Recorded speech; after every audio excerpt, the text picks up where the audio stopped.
अब यहाँ पे नेक्स्ट मेथड हमारा बकिंघम पाई मेथड, ये दूसरा मेथड है डायमेंशनल एनालिसिस में।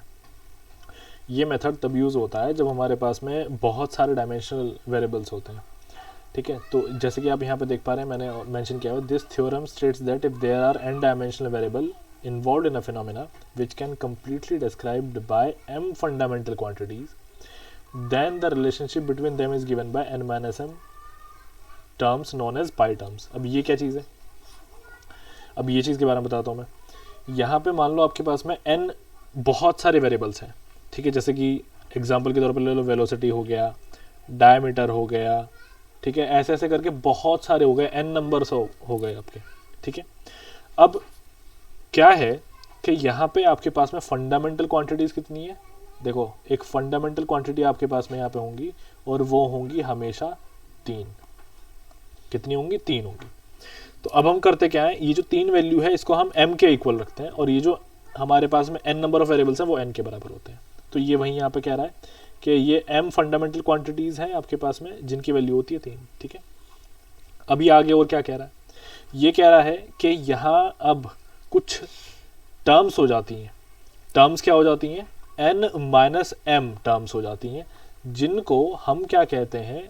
पाई टर्म्स कहते हैं, ठीक है। क्या कहते हैं उनको? हम पाई टर्म्स कहते हैं, ठीक। तो ये चीज़ है यहाँ पे। अब यहाँ ये जो m है, ये m क्या होगा? ये m आपके रिपीटिंग वेरिएबल्स होते हैं, ठीक है। ये m क्या होता है? रिपीटिंग वेरिएबल्स होते हैं। कैसे रिपीटिंग वेरिएबल्स? अब ये यहाँ पे हम एक जो है क्वेश्चन देख लेते हैं इसका, बकिंघम पाई मेथड का। तो यहाँ पे उसने कहा है कि obtain an expression for the thrust f developed by the propeller which depends upon angular velocity omega.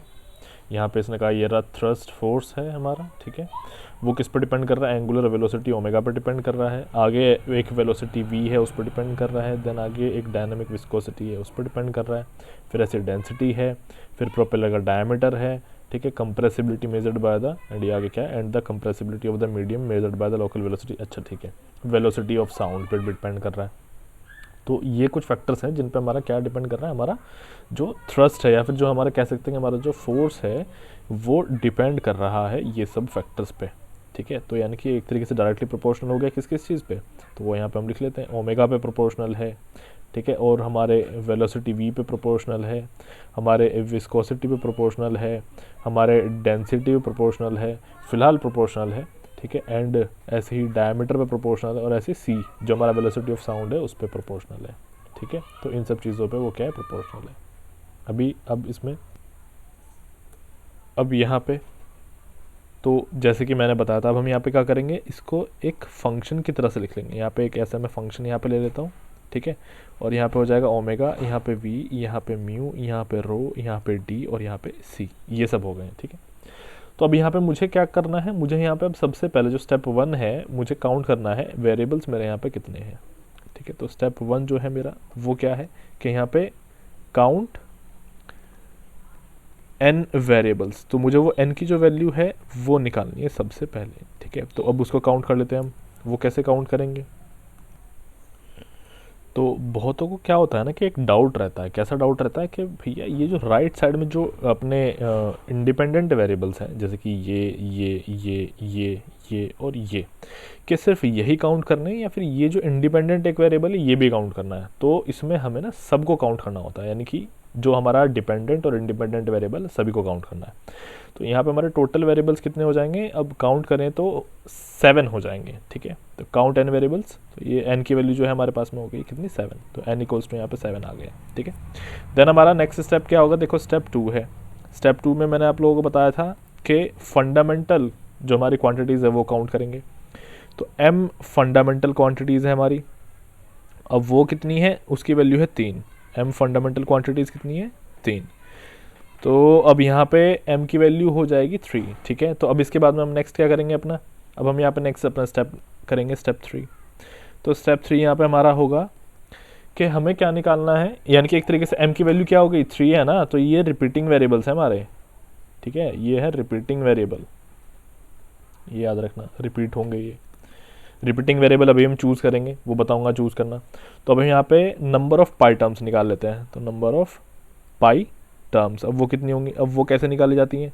तो वो नंबर ऑफ़ पाई टर्म्स होती हैं n माइनस m, यानी कि पाई टर्म्स कितनी है, पाई टर्म्स है हमारे पास में यहाँ पे 7 - 3 = 4। तो यहाँ पे जो जो पाई टर्म्स है वो लिख लो, यानी कि पाई टर्म्स हमारे पास में कौन कौन से हो जाएंगे। So the pi terms will be here, so the pi terms will be pi 1, pi 2, pi 3 and pi 4। तो ये हमारे पास में क्या हो जाएंगे, हमारी पाई टर्म्स हो जाएंगे। चलो अभी तक हमने ये कर लिया। अब हमारा नेक्स्ट स्टेप हमारा क्या है यहाँ पे, कि हमें रिपीटिंग वेरिएबल को क्या करना है, चूज़ करना है। तो अब यहाँ राइट साइड में लिख देता हूँ मैं स्टेप 4 अपना, ठीक है। इधर ये वाला जो पार्ट है अब मैं इधर से सॉल्व कर लेते हैं। हाँ, तो यहाँ पे है मेरा स्टेप 4। तो स्टेप 4 मेरा अब यहाँ पे क्या है, चूज़ रिपीटिंग वेरिएबल। अब ये रिपीटिंग वेरिएबल कौन सा होगा, चूज रिपीटिंग वेरिएबल। अब यहाँ पे देखो रिपीटिंग वेरिएबल के लिए मैंने ऊपर में ना ये एक मैंने बना रखा है ऑलरेडी, आप लोगों को बता दिया कि हम किसको थोड़ा प्रेफर करेंगे रिपीटिंग वेरिएबल के मामले में जब हमें चूज़ करना होगा। तो रिपीटिंग वेरिएबल में अब आप एक चीज़ यहाँ पे देखो, आपको क्या गिवन है भैया, डायमीटर यहाँ पे गिवन है, आपको डेंसिटी यहाँ पे गिवन है, आपको विस्कोसिटी यहाँ पे गिवन है। तो अब आप एक बार देखना क्या यहाँ पे वो चीज़ बन रही है, डायमीटर है, ठीक है, डायमीटर चूज़ कर लेंगे बिल्कुल। अब तो श्योर हो गया कि सबसे पहले ज्योमेट्री वाले में मैं क्या चूज़ करूँगा, मैं यहाँ पे डायमीटर चूज़ कर लूँगा, ठीक है। एक तो मेरा ये सेलेक्ट हो गया। दूसरा मेरा क्या था, अब एक बार देखो ऊपर आ जाते हैं यहाँ पे। दूसरा मेरा है kinetic property, fluid property. Kinetic property में मेरा देखो यहाँ पे विस्कोसिटी लिखा हुआ है, तो क्या मुझे यहाँ पे विस्कोसिटी गिवन है, एक बार चेक कर लेते हैं। हाँ बिल्कुल विस्कोसिटी गिवन है। तो काइनेटिक वाले में मैं अब विस्कोसिटी चूज़ कर लूँगा। तो काइनेटिक में काइनेटिक प्रॉपर्टी के हिसाब से अब मैं यहाँ पे क्या चूज़ कर ले रहा हूँ, मैं यहाँ पे विस्कोसिटी चूज़ कर ले रहा हूँ। लो एक मेरा ये हो गया। अब नेक्स्ट है मेरा यहाँ पे काइनेमेटिक। काइनेमेटिक मेरा क्या है, काइनेमेटिक है मेरा फ्लो प्रॉपर्टी। अब फ्लो प्रॉपर्टी क्या होता है, जैसे कि वेलोसिटी हो गया, ठीक है। तो क्या मेरा यहाँ पे वेलोसिटी गिवन है, तो एक बार वो चेक कर लेते हैं। देखो ऊपर आ जाओ, वेलोसिटी, एक्सेलरेशन, डिस्चार्ज, ये सब यहाँ पे गिवन है ना फ्लो प्रॉपर्टी में। तो अब यहाँ पे देख लेते हैं क्या मुझे वेलोसिटी यहाँ पे गिवन है। तो यहाँ पे वेलोसिटी ये रहा एक, हाँ बिल्कुल मुझे यहाँ पे वेलोसिटी भी गिवन है। तो यहाँ पे एक मैं क्या कर लेता हूँ, वेलोसिटी ये कर लेता हूँ। और भी चीज़ें की जा सकती हैं, जैसे कि यहाँ पे मैं क्या कर सकता हूँ कि अपना डेंसिटी भी कर सकता हूँ। अब ज़रा चलो, मैंने अभी वेलोसिटी निकाला है, एक डायमीटर निकाला मैंने, डी डायमीटर है, विस्कोसिटी मेरा म्यू है, और मेरा क्या है यहाँ पे वेलोसिटी मैंने अभी ये निकाला। अब एक बार ऊपर चेक कर लेते हैं क्या मेरा यहाँ पे सीक्वेंस बैठ रहा है। तो मेरा यहाँ पे डी वी म्यू मेरा, हाँ बिल्कुल यहाँ पे ये जो है डी वी म्यू ये आ जा रहा है। एक और हो सकता है जैसे कि डी वी, और ये डेंसिटी वाला भी हो सकता है। क्यों, क्योंकि यहाँ पे डेंसिटी भी गिवन है, ठीक है। तो आप डेंसिटी भी ले सकते हो। तो डेंसिटी एक बार चेक कर लेते हैं कहाँ पे, डेंसिटी जो है पहले वाले में, डेंसिटी या फिर विस्कोसिटी, इनमें से कोई भी आप एक चूज़ कर सकते हो, ठीक है। तो मैंने यहाँ पे क्या कर लिया, मैंने यहाँ पे विस्कोसिटी ले लिया है, ठीक। तो अब इसको आगे सॉल्व कर लेते हैं। चलो, तो अब ये हमारे हो चुके हैं रिपीटिंग वेरिएबल्स। अब क्या होगा, स्टेप 5 है हमारा यहाँ पे, स्टेप 5। तो अब मुझे यहाँ पे क्या करना है, पाई टर्म्स को बनाना है, ठीक है। रिपीटिंग वेरिएबल्स का मतलब ये है कि ये हर एक पाई टर्म में आने वाले हैं, इस बात को याद रखना। रिपीटिंग वेरिएबल वो होते हैं जो हर एक पाई टर्म में आएंगे, ठीक है। तो यहाँ पे मैं नोट करके भी लिख देता हूँ ताकि तुम लोग को याद रहे। तो यहाँ पे नोट करके लिखो, repeating variables are those, repeating variables are those which repeat itself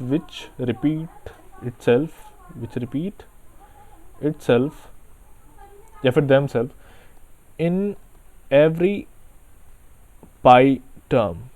लो ये होता है हमारा क्या, रिपीटिंग वेरिएबल, ठीक है। तो चलो अब यहाँ पे नेक्स्ट हो जाएगा हमारा स्टेप 5। स्टेप 5 क्या होगा, स्टेप 5 में हमें अब क्या करना है, हर एक पाई टर्म को बनाना है, ठीक है। तो यहाँ पे पाई टर्म निकाल लेते हैं। अब तो यहाँ पे पाई 1 टर्म में अगर निकालूं तो रिपीटिंग वेरिएबल मेरा क्या है, यहाँ पे रिपीटिंग वेरिएबल है मेरा यहाँ पे जैसे कि डी है, फिर मेरा म्यू है, फिर मेरा वी है। तो ये मेरे रिपीटिंग वेरिएबल हो चुके हैं। फिर इसके बाद में जो नॉन रिपीटिंग वेरिएबल है वो कौन से होंगे, तो नॉन रिपीटिंग वेरिएबल अब यहाँ पे ले लो। तो यहाँ पे मार्क करो पहले मैंने क्या क्या रिपीटिंग वेरिएबल चूज़ किया है। मैंने एक तो यहाँ पे डी को चूज़ किया है, एक मैंने म्यू को चूज़ किया है, एक मैंने वी को चूज़ किया। तो बच गया क्या, मेरा यहाँ पे बचा हुआ है ओमेगा, मेरा फिर बचा हुआ है यहाँ पे डेंसिटी, मेरा यहाँ पे बचा हुआ है फिर सी, वेलोसिटी ऑफ साउंड, ठीक है। तो अब हम एक एक करके उनको लेके आएंगे, ठीक है ना। अब हम क्या करेंगे, एक एक करके उनको लेके आएंगे। ऐसे यहाँ पे मेरा फोर्स भी बचा हुआ है, ये रहा फोर्स। तो 4 बचे हुए अभी, तो चूंकि यहाँ पे लिखा है ना क्लियरली कि पाई टर्म्स कितने होंगे, 4। तो अब एक एक करके ये वेरिएबल्स यहाँ पे लिखे जाएंगे। तो जैसे कि सबसे पहले मैं अब यहाँ पे क्या ले लेता हूँ, ईजी से ले लेते हैं, ईजी से शुरू कर लेते हैं। चलो यहाँ पे मैंने क्या ले लिया, सी ले लिया अपना। ये मेरा क्या है, नॉन रिपीटिंग वेरिएबल है। तो पाई टर्म्स क्या होता है, pi term is a combination of a repeating variable and non repeating variable, इसको याद रखना है। तो ये हमारा क्या है, ये है non repeating variable, non repeating variable है, ठीक। एंड ये यहाँ से यहाँ तक ये मेरा रिपीटिंग वेरिएबल है, ठीक है। तो इसको हमें याद रखना है कि पाई टर्म अब हमारा क्या होगा, एक कॉम्बिनेशन होता है नॉन रिपीटिंग और रिपीटिंग वेरिएबल का। अभी पाई टर्म को मैंने सिर्फ आराम से लिखा है, अभी पाई टर्म प्रॉपर्ली कैसे लिखना है वो बता देता हूँ मैं, ठीक है। तो अभी मेरा पहला पाई टर्म जो है, तो सॉल्यूशन करते हैं इसका। अब यानी कि सॉल्यूशन प्रॉपर्ली यहाँ से शुरू हुआ है, तो सॉल्यूशन में मेरा पाई वन टर्म है, तो यहाँ पे मैं d का पावर a ले लेता हूँ, म्यू का पावर b, v का पावर c, एंड जो मैंने अभी यहाँ पे c लिया है उसका पावर d, ठीक है। ये चीज़ है, ठीक। आई होप ये यहाँ तक जो है क्लियर हो गया होगा आप लोगों को। अब यहाँ पे मैं नेक्स्ट क्या करूँगा, अब यहाँ पे मुझे बिल्कुल उसी तरीके से जैसे पहले था प्रिंसिपल लगाने होंगे अपने। तो अब यहाँ पे मैं कौन से प्रिंसिपल की बात कर रहा हूँ, मैं अब यहाँ पे बात कर रहा हूँ प्रिंसिपल ऑफ होमोजेनिटी की। अब यहाँ पे now by applying principle of homogeneity, now by applying principle of homogeneity, तो अब यहाँ पे सबके डायमेंशनल फॉर्मूला लिख लेते हैं। अच्छा, यहाँ पे ये मैंने मिस्टेक कर दिया, यहाँ पे डी नहीं आएगा। यहाँ पे क्या होता है कि मतलब पाई टर्म्स में क्या होता है कि रिपीटिंग वेरिएबल्स के ही ऊपर ए बी सी, यानी कि ये जो हमारे एक्सपोनेंट्स हैं ये आएंगे रिपीटिंग वेरिएबल्स के ऊपर। बाकी जो आपके नॉन रिपीटिंग वेरिएबल्स हैं उनके ऊपर आपको कुछ नहीं लिखना है, कोई पावर नहीं आनी है, वो एज इट इज़ और सिंपल आएंगे, ठीक है। तो अब यहाँ पे इसको हम सॉल्व करते हैं। तो यहाँ पे डायमेंशनल फॉर्मूला लिखो सभी का। तो पाई वन का हो जाएगा m0, l0 and t0। Diameter का हो जाएगा हमारे पास में l की पावर a, म्यू जो है वो है m l-1 t-1, ये हम ऑलरेडी देख चुके हैं, इसकी पावर b। वेलोसिटी है तो lt-1 की पावर c, एंड यहाँ पे जो वेलोसिटी है उसके लिए हो जाएगा lt-1, सिंपल lt-1 हो जाएगा, ठीक है।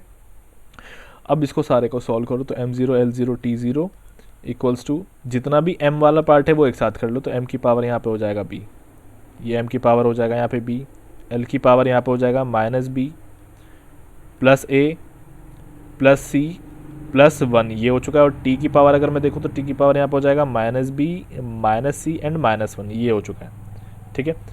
अब इक्वेट कर दो दोनों साइड में, कंपेयर कर लो। तो यहाँ पे b इक्वल्स टू आ चुका है 0, ठीक है। आगे देखो ऐसे ही, तो -b plus a plus c plus 1 equals to यहाँ पे है 0।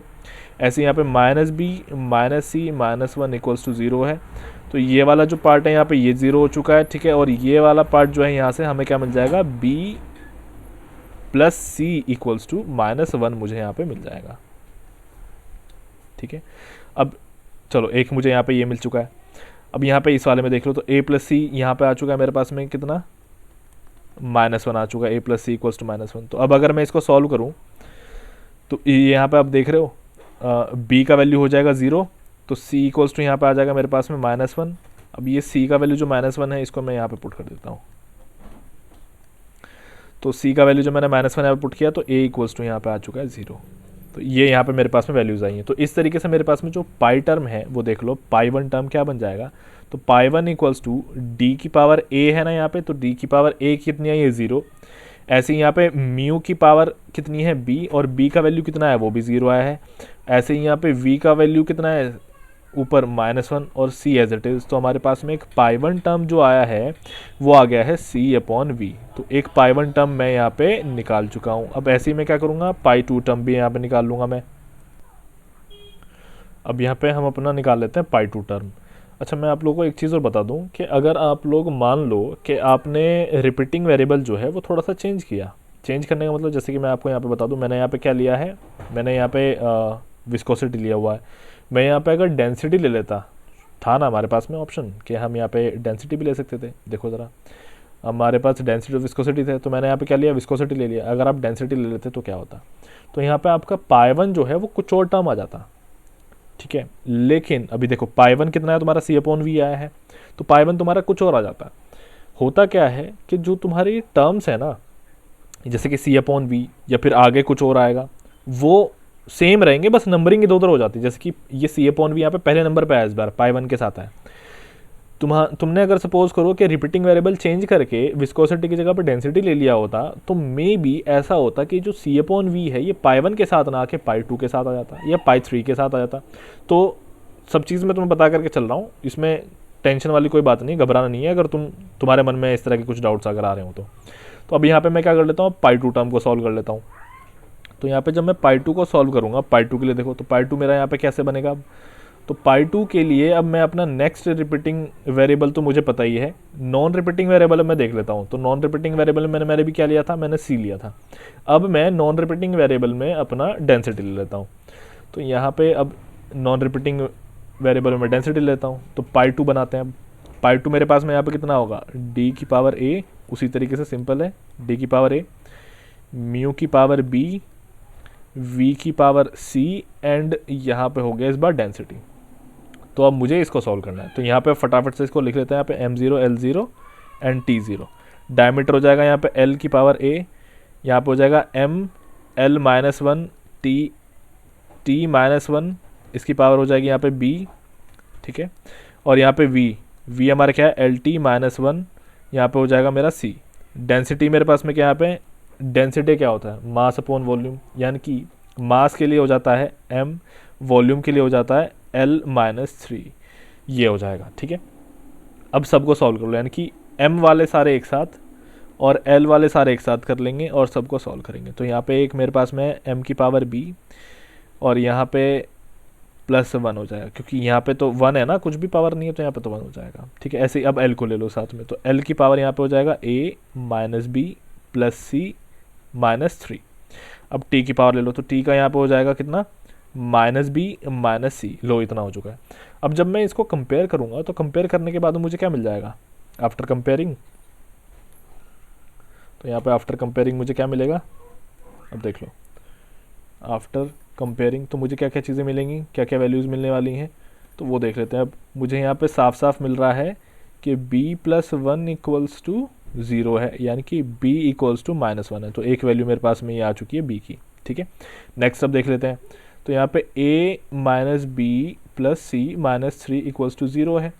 तो यहाँ पे अब a, अच्छा इसको सॉल्व करने से पहले नेक्स्ट इक्वेशन लिख लेते हैं। तो यहाँ पे minus B minus C equals to, यहाँ पे कितना आ जाएगा 0। तो यहाँ पे भी मैंने क्या निकाला है, b की वैल्यू निकाली है मैंने -1 है ना।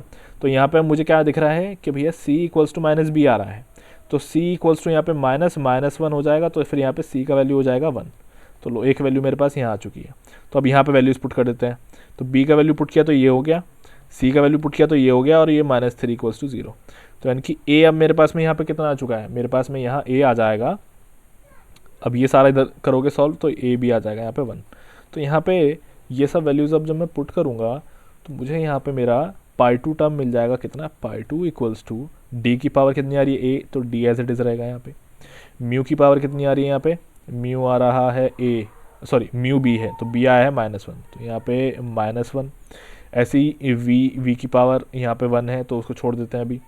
और यहाँ पे डेंसिटी एज इट इज़ है।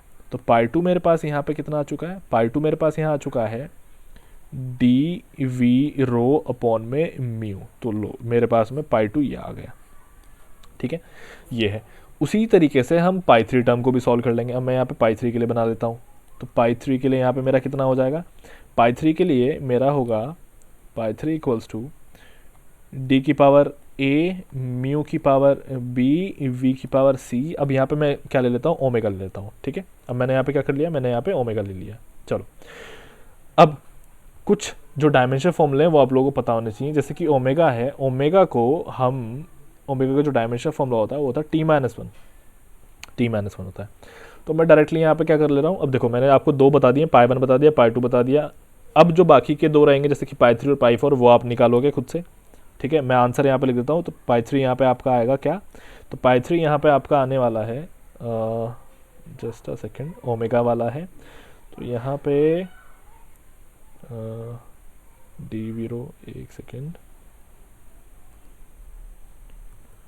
तो यहाँ पे तुम्हारा पाई 3 आ जाएगा डी ओमेगा अपॉन वी, ये पाई 3 है, और ऐसे ही तुम्हारा पाई 4 यहाँ पे आ जाएगा।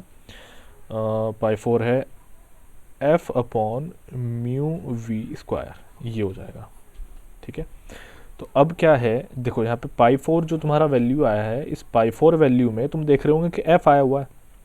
एफ क्या है, फोर्स, वो शुरू में ही आया था। तो इस एफ के लिए मैंने शुरू में क्या बनाया था, एक इक्वेशन बनाया था, एफ इक्वल्स टू फंक्शन, और यहाँ पे जितने भी टर्म्स आए थे वो थे लाइक जैसे कि density, viscosity, sorry D for diameter, viscosity, फिर अपना डेंसिटी। ठीक है, तो इस तरह के जो टर्म्स यहाँ पे आए हुए थे यहाँ पे, और टोटल टर्म्स थे 6। तो उसी तरीके से एक तरीके से अब ये कह सकते हैं कि जो पाई 4 में चूंकि हमारा क्या आया हुआ है, पाई 4 के अंदर आया हुआ है एफ, तो हम कह सकते हैं कि जो हमारा पाई 4 है, ये पाई 4 एक फंक्शन होगा किसका, पाई 4 हमारा फंक्शन होगा किसका, पाई 1 का, पाई 2 का और पाई 3 का। ठीक है, अब बस हम एंड पे हैं इसका सॉल्यूशन करने के। चलो, तो हम एंड पे हैं बिल्कुल, एक सेकेंड। हाँ, ये पाई 4 हो चुका है ऐसे। अब तो फिर यहाँ पे मैं क्या कर लेता हूँ, यहाँ पे वैल्यूज लिख लेता हूँ। तो पाई 4 मेरा क्या है, F upon mu V square equals to function, यहाँ पे पाई 1 का वैल्यू कितना आया था हमारा, वो हम यहाँ पे मेंशन कर लेते हैं। पाई 1 हमारा आया था यहाँ पे सी अपॉन वी, तो पाई 1 है सी अपॉन वी। पाई 2 हमारा कितना है, D V rho upon mu, और पाई 3 हमारा कितना है, पाई 3 हमारा है यहाँ पे डी ओमेगा ओवर वी। ठीक है, तो अब यहाँ पे क्या होगा, चूंकि मुझे एफ़ की वैल्यू चाहिए, तो इसको जो नीचे है ये म्यू वी स्क्वायर, इसको राइट साइड में ले जाओ, यहाँ पे ऊपर चला गया ये, फिर यहाँ पे फंक्शन, एंड यहाँ पे सी अपॉन वी, फिर D V rho upon mu, comma यहाँ पे हो जाएगा डी ओमेगा ओवर वी। लो, ये हमारा क्या है, सॉल्यूशन आ गया है by the Buckingham pi method. ठीक है, ये चीज़ है। चलो, अच्छा, मैंने एक चीज़ बताई थी, मैंने क्या बोला था कि आप अगर जो अपने रिपीटिंग वेरिएबल्स हैं अगर कुछ और ले लेते हो, जैसे मैंने यहाँ पे क्या लिया था, म्यू लिया था, आप उसकी जगह पे सपोज करो कि आपने डेंसिटी ले लिया है, तो मैंने क्या कहा था कि वेरिएबल्स जो आएंगे जैसे कि पाई 1, पाई 2, पाई 3 जो तुम्हारे आएंगे, या पाई 4 जो तुम्हारा आएगा, वो सेम आएगा। वो क्या होता है, उसमें से कुछ कुछ सेम आते हैं, कुछ सेम नहीं आते हैं। ठीक है, तो वो थोड़ा सा करेक्शन कर लेना कि उसमें से कुछ कुछ सही सेम आते हैं। ठीक है, जैसे कि आप देख सकते हो कि पाई 1 और मेरा क्या है यहाँ पे पाई 3 सेम आया है अगर मैं डेंसिटी ले लेता। ठीक है, तो इस चीज़ को थोड़ा सा मेंशन कर लेना। चलो, यहाँ पे हमारा बकिंगम पाई मेथड खत्म हो गया। अब हमारा डायमेंशन एनालिसिस का थर्ड पार्ट होगा जिसमें मॉडल एनालिसिस देखेंगे अभी। ठीक है, चलो।